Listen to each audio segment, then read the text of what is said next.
This is Liberation Day in D.C., and we're going to take our capital back. A lot of people are watching the federal agents that have surged across Washington, D.C. this week as part of President Trump's executive order to address what he calls out-of-control crime in the district.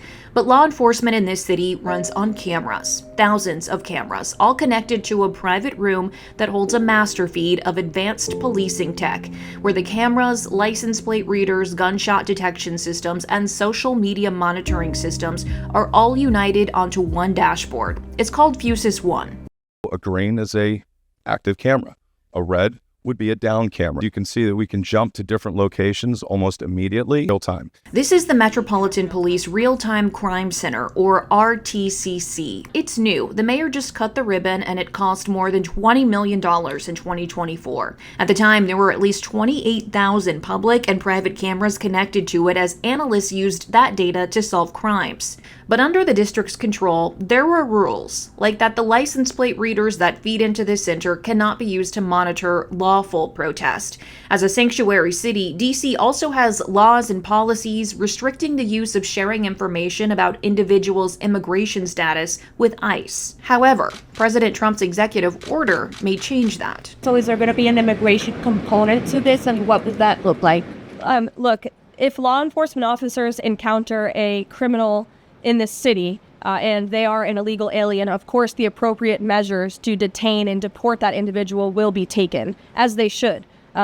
No city should be a sanctuary for anyone other than law-abiding American citizens. According to the president's order, the police department is to be used for federal purposes. He proclaimed this week the rules of how officers are allowed to police have also changed. But they fought back against law enforcement last night.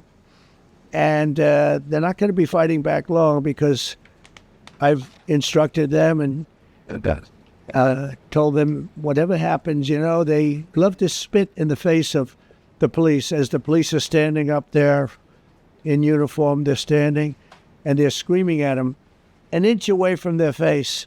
And then they start spitting in their face. And I said, you tell them, you spit and we hit.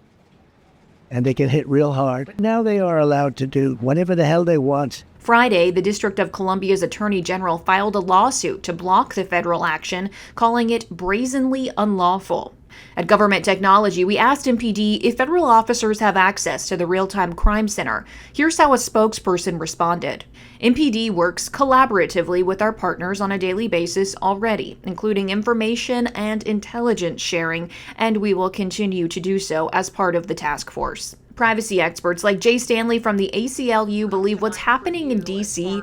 should serve as a warning to all governments who've created their own real-time crime centers and assigned specific policies and rules to them. I don't think that they contemplated this would be flowing to Pam Bondi, to the Trump administration and their malevolent war on immigrants.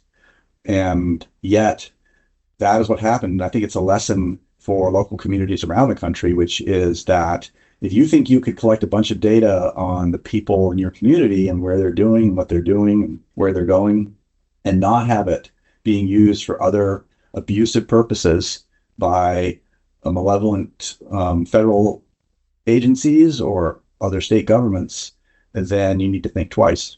There's more to this story. Read the full article on our website at govtech.com and subscribe to stay updated on the latest.